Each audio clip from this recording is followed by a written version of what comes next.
that. And then there's a federal government on top of that. Exactly. The federal government handles things like, defense, foreign affairs, currency. Makes sense. So where does the Queen fit into all of this? Yeah, yes. The Queen. So technically, the Queen of Australia is the head of state, but she doesn't really get involved in the day-to-day stuff. She's represented by a governor general.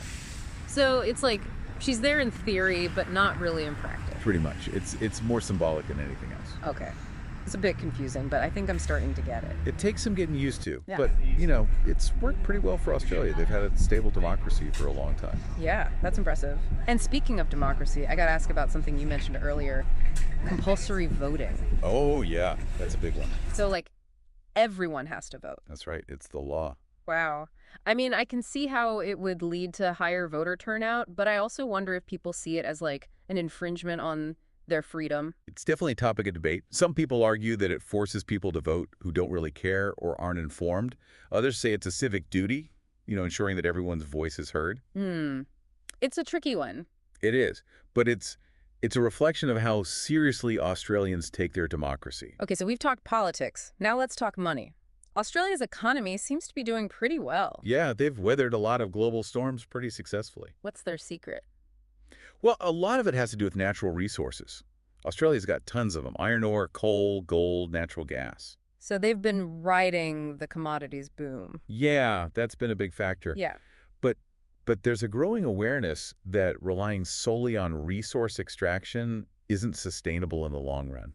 Makes sense. What are they doing to, like, diversify the economy? Well, they're investing in renewable energy, technology, high-value manufacturing, and of course the services sector is already a huge part of the economy: finance, tourism, education, healthcare. Right, right. So they're not putting all their eggs in one basket.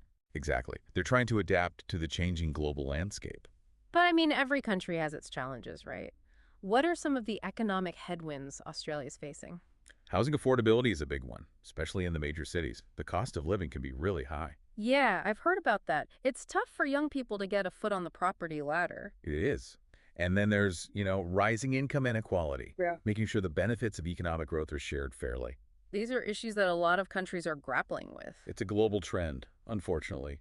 But, despite its overall prosperity, Australia still has pockets of poverty and disadvantage. There's always work to be done. Yeah, that's true everywhere. And speaking of global trends, we can't ignore the elephant in the room, climate change. Climate change is a huge issue for Australia. They're already feeling the effects in a big way. Yeah, the bushfires, the droughts, it's scary stuff. It is. And there's a lot of